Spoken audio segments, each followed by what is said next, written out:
Stop rebooting your 2022 Apple TV every single week. You bought it, it was great for exactly 6 months, and now you're watching apps crash, animations drop, and the whole system choke on basic tasks. Mark Gurman just dropped a bombshell that completely changes the living room strategy for Cupertino. The new Apple TV Pro hardware is actually sitting in a warehouse ready to ship right now, and the reason they're holding it back until September 2026 is going to make you rethink buying any streaming box today. I'm going to break down exactly why you need to wait, what the crazy new 8K Pro model actually does, and why the current Apple tax on the older generation is a total scam. So let's talk about the exact specs that just leaked, because this is not a minor spec bump. This is a massive 4-year hardware correction.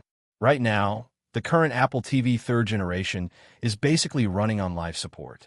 It uses the A15 Bionic chip lifted straight from the iPhone 13. We're talking about a 5nm chip from all the way back in 2021. It does not support Apple Intelligence. It lags. It crashes. It drops animations at 60 Hz. And honestly, I'll believe it when I see it fixed, but users on lightning-fast internet connections are still facing buffering issues. It is a dead end. But here is what the supply chain leaks are finally saying. First, and this is confirmed by multiple incredibly credible sources, the hardware is totally ready. Bloomberg's Mark Gurman has stated directly that the new Apple TV is completely ready to ship and has been for months. So why on earth haven't we seen it on the shelves? Because Apple made a very specific, calculated call. They want to launch it with a vastly smarter Siri, and that specific version of Siri, the one tied entirely to Apple Intelligence, simply wasn't ready for spring 2026. They're holding the entire product back for September 2026 to tie it perfectly to the iOS 27 and iPhone 18 launch cycle. Let's get into the silicon, because this is where the leaks get crazy. The most consistently reported upgrade out of the supply chain was the A17 Pro. This was Apple's first 3nm chip, first introduced in the iPhone 15 Pro, featuring a 6-core CPU and a 6-core GPU with hardware-accelerated ray tracing. That would be the first time any Apple TV could support proper ray tracing. But here is where it gets incredibly interesting. Because Apple has delayed this launch for so long to wait for software, popping an older chip inside makes no financial sense for their production lines. Reports out of the LX suggest that TSMC 3nm yields are so efficient now that putting a 18 or even a 19 silicon inside this box is completely on the table. The A17 Pro might literally just be the floor. Think about the thermal throttling issues you see on an iPhone.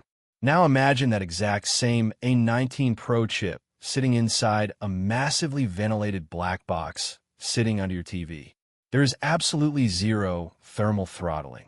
It can run at peak clock speeds endlessly.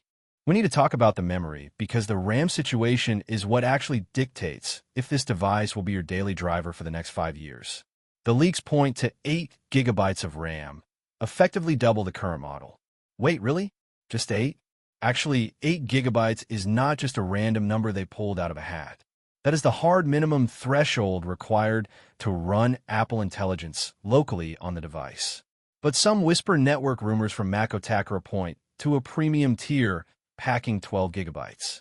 Right now, if you open Apple TV Plus after watching a long video on YouTube, the app completely reloads from scratch. You sit there waiting 8 seconds every single time. That is your 4 GB of RAM running completely out of headroom. With 12 GB, that application stays active in the background memory endlessly. You switch back, and it is instantly there. No reload screen for the Apple TV Pro. Are you currently sick of your apps constantly force closing? Let me know down in the comments if RAM is your biggest issue right now. But the processing power is only half the story here. DG Times is heavily reporting that Apple is expected to include their totally custom N1 networking chip inside this new chassis. That brings dedicated Wi-Fi 7 support directly to your living room. You get total access to the 6 GHz band for significantly lower network congestion and massively faster throughput. I goodbye to buffering 4K Dolby Vision streams. Also living right on that N1 chip is Bluetooth 5.3 and a dedicated thread border router capability meant specifically for Matter smart home devices. Imagine you are streaming a super heavy 4K movie.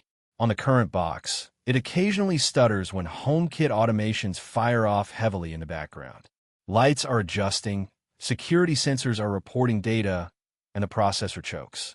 The A19 Pro's dedicated neural engine handles all those smart home background tasks in completely separate silicon without ever touching your primary video stream.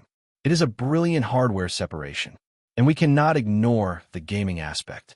You fire up a heavy game on Apple Arcade, and suddenly the Apple TV Pro is utilizing pure hardware ray tracing. You are getting real-time shadow rendering and console-quality lighting directly on your television. The massive gap between Apple Arcade casual titles and your dedicated PS5 just got a lot smaller. When you combine that with zero thermal constraints, this box is going to push sustained frame rates that mobile chips usually cannot handle for more than 10 minutes. Shrimp Apple Pro has also been hinting at advanced upscaling techniques, possibly pointing to why this is being internally called the 8K Pro. They are future-proofing the output resolution for the next decade of television displays. Now, let's address the elephant in the room. Siri. Right now, if you ask Siri to find something funny or recall what you watched last weekend, it completely fails and just blindly searches the App Store. It is useless.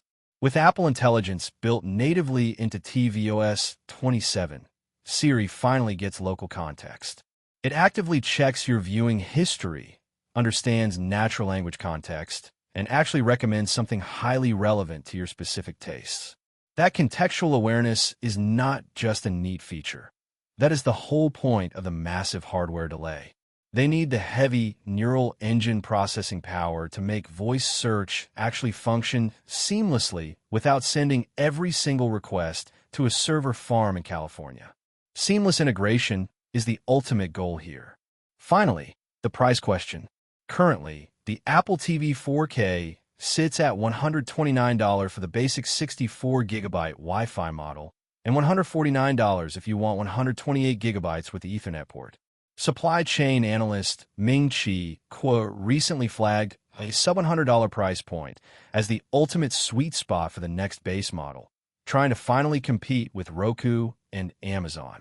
But honestly, that is incredibly hard to reconcile with doubled RAM, a generational 3nm chip jump, and brand new custom N1 networking silicon. I just don't see Apple dropping the price when the bill of materials is going up. The new premium 8K Pro is highly likely hitting that $120 to $159 bracket. But here is the honest cost-benefit analysis you have to run. You are getting double the memory, a massive generational leap in silicon, native on-device Apple Intelligence, Wi-Fi 7, hardware ray tracing, and a voice assistant that actually understands human speech. If this brand new Pro model lands exactly at $149, that buys you 4 heavy years of premium functionality for less than the cost of a single month on a premium cable package bundle. The math actually works out beautifully. The upgrade completely justifies itself. So I have to ask you guys, does ray tracing gaming on a tiny streaming box actually matter to you? Or are you just here for a user interface that doesn't stutter? The 2026 Apple TV is not just a tiny iterative update meant to sell slightly more units during the holidays. The silicon jumps aggressively from the ancient A15 to the A17 Pro, or even higher. Memory capacity doubles. Networking gets a massive overhaul. And it all lands officially in September 2026. The Siri upgrade just has to actually work perfectly on day one. If this deep dive helped you figure out your buying strategy, you know exactly what to do.